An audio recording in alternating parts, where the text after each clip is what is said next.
Hi, you 7th graders. Today's lesson is 1.2 and 1.3 Traits and Reproduction. So we're getting going into our amplified part of our genetics unit. Your learning targets for today, I can demonstrate how the structure of a protein dictates its function. So one of the main things we're going to talk about today is proteins, which you guys know at this point that DNA gives us the recipe to make proteins. And what we're going to learn a little bit more and explore a little bit more is how the shape of that protein really dictates what job that protein does. It's kind of like a key. Okay, the key to fit in a keyhole is really important that it has the correct shape to do its job of unlocking a door. So a protein really isn't much different. If a protein has a specific job, it also has to have a specific shape to do that job. And if there's some kind of mutation that changes its shape, it may not do its job very well or at all. Okay, so that's what we're going to focus on today. First thing to do, though, is a little bit lengthy for you guys. You guys are going to add and get this first part of our notebook set up for this whole unit. So you need to open up your OneNote. Because it is a new unit, we're going to need to add a new section. So click on Add Section. And you guys are going to title that Traits and Reproduction. Okay, once you guys have that on, you guys can go ahead. You're going to add 1, 2, 3, 4, 5, 6 pages. So there's already one for you guys, so just add 5. So click Add Page 5 times, and you guys are going to title them Vocab, Key Concepts, Genetics, Phenotypes, Genotypes, and Punnett Squares. Okay, this is going to encompass what we do with Amplify, but this is all the extra stuff that we do in this class that I think you guys are really going to love. So add on Genetics, Phenotypes, Genotypes, and Punnett Squares. Okay. With that being said, again, pause this video as you guys need to add these things and get caught up. Here's all your guys' instructions for that. And then you guys are going to add the notes on the next 2 slides, actually. So add these to the vocab. So there's just one picture, couple vocab to add, though. Trait is a specific characteristic of an individual organism. So if our trait is body color, we might look at different variations for that trait, like a yellow body color or a brown body color, but the trait in and of itself is body color. Okay, variation again are all the different things we might see for body color. So we could have yellow, we could have brown, we could have clear, or we can have like yeah, anyway, you guys get the hint. So those are all the different variations. If our trait is eye color, we might see different variations like brown, green, hazel, blue, whatever the case. Okay, next one is protein molecule, which again is going to be part of our focus today, and you guys should all know what a protein molecule is at this point. It's a type of a large molecule that performs important functions inside organism, but what you guys know about it is that it's made up of amino acids, which is important as well. And the structure is the way something is shaped or built. And the function is how something works. So if we're looking at a bike wheel, it has a circular shape, and obviously a bike wheel wouldn't work the same way if it had any other structure. So the function is its job, it rolls over the ground. Okay, so you guys can see this example just like the proteins where the structure is really important to how that item performs or what job it does. Okay, so those are your guys' vocab to add today. Is again trait, variation, protein, structure, and function. Okay, then to your guys' key concepts page, you're going to go ahead and add the unit question, which is why do traits vary and why do they vary even between parents and offspring and among siblings? So if we look at your guys' brothers and sisters, if you guys have the same parents, they passed down the same genes to you, so why do you look different? Why are you guys not all identical to your siblings or even to your parents? Why are you not a perfect blend between your mom and your dad? Okay, key concept number 1, the function of a protein molecule depends on its structure and how it interacts with other protein molecules, which is what our hands-on is going to be focused on today. Okay, for your warm-up, each person in a family has the same traits. There are no differences in traits between parents and offspring or among siblings. What you guys are going to do on these is grab your draw tool and you're going to either circle agree or disagree. So do you agree with that statement? Read it again if you need. And then, or do you disagree with it? And then for this one and this one only, you guys need to explain why. So click in there and type why you guys either agree or disagree with that statement. Okay, traits such as your hair color or eye color are determined by the proteins made by cells in your body, so agree or disagree. Okay, there are 2 genes that decide each of your traits, and those 2 genes are always exactly alike. Agree or disagree. And of course, we're going to learn the answers to these later. An offspring cannot have a trait if neither of its parents have it. Agree or disagree. So an example would be if you guys have 2 brown-eyed parents, can they have a blue-eyed child? Agree or disagree. All traits are determined by the experiences an organism has or the environment it lives in. For example, you will have the trait of being a strong swimmer if you swim a lot or live in or near the water. So agree or disagree. Okay, once you guys are done with that, you can go ahead and resume this video, and you guys have 2 little videos to watch on your own. So on slide 7, studying spider silk looks a little bit something like this. I hope you guys aren't mortally afraid of spiders. Okay, so watch that one, and then you guys will click and watch Spiders in the Lab. So you guys are just kind of learning the premise of this unit, which I think is kind of interesting.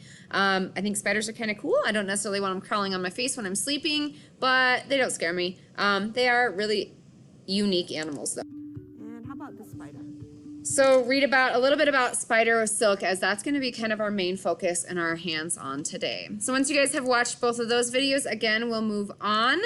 Okay, part 4 is reading. So you guys have a little reading to do. I'm going to read the intro to you guys, and then you guys will choose an extra article to read. So you'll right-click this link right here, Surprising Spider Silk.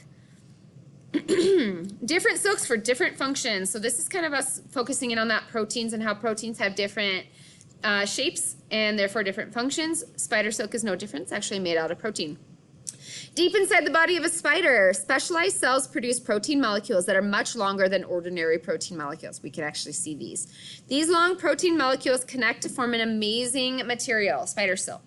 Spiders use their silk to produce strong webs, to trap bugs, to save themselves from falling, to wrap their eggs safely, and even to glide through the air. How can one material, spider silk, be used for so many different functions?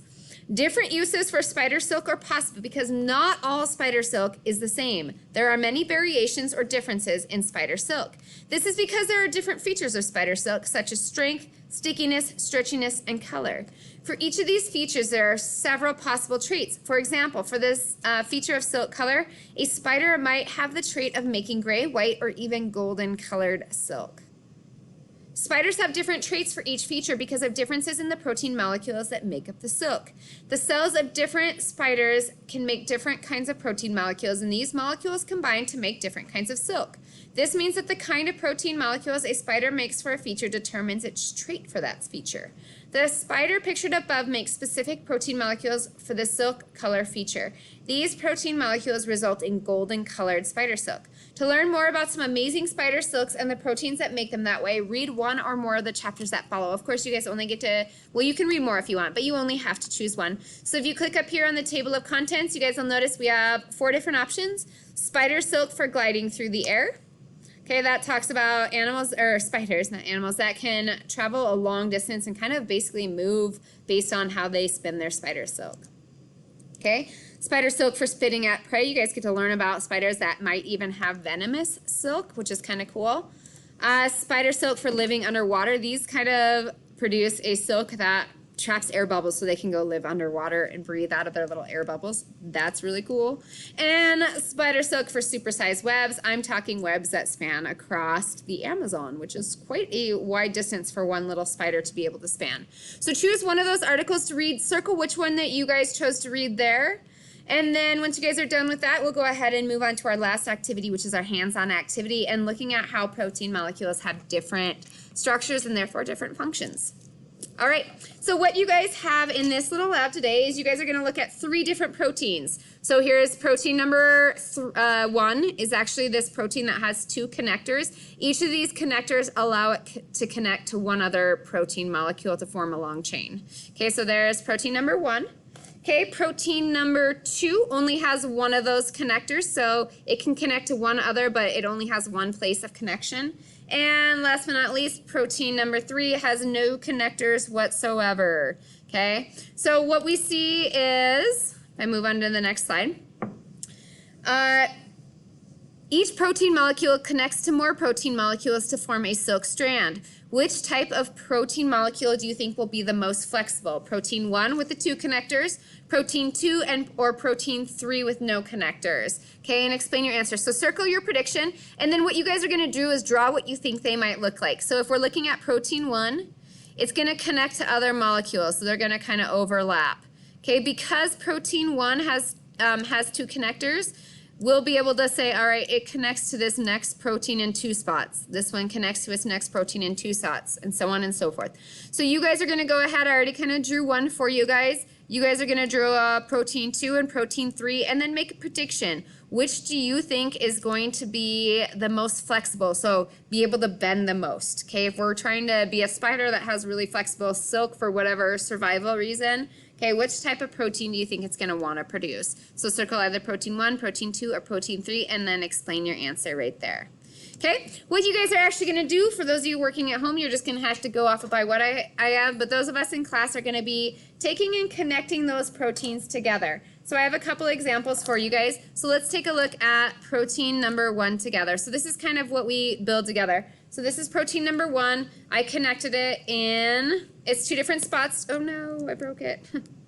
I connected it in its 2 different spots to, sorry, I'm breaking them. Another protein. Bear with me a moment, please, while I connect my proteins. All right. Oh, no, I did it again. So I connected these 3 together, and you guys can kind of see what that looks like. It's very similar to what you guys see in the picture right here. Okay, and what we're going to look at is how flexible those are. So what you guys do on this one is, here's an example of protein 1 connected. So I connected it 3 times. What you guys would do is draw it. So sketch what it looks like. Okay, you guys have a picture of that. You guys can also see my little example right here. Did the proteins connect to form a strand? So did they actually connect to each other to form a strand? Obviously this one has one big long strand, so the answer is yes. So you guys can use your draw tool to write in there yes. And then you guys would draw what that looks like. So we've got our 2 connectors for all of these, and then again what they look like. So you guys can kind of see this one is connecting to this one, which is connecting to this one in 2 different spots. So you guys can kind of see how those would connect together. That's a really bad picture, you guys. I'm sorry. It should look like this. Okay? And then what you guys are going to look at is, of these 3, okay, which one is the most flexible? So compare the flexibility of the protein strands. Which protein do you think formed the most flexible? So let's go ahead and test. This is protein 1. So you guys can kind of see how much I can bend protein 1. Okay? If I were to connect protein 2 that only has the 1 connector, you guys can see how much I'm able to flex that. Okay, and because protein 3 didn't really form a strand, you can still see how flexible it is.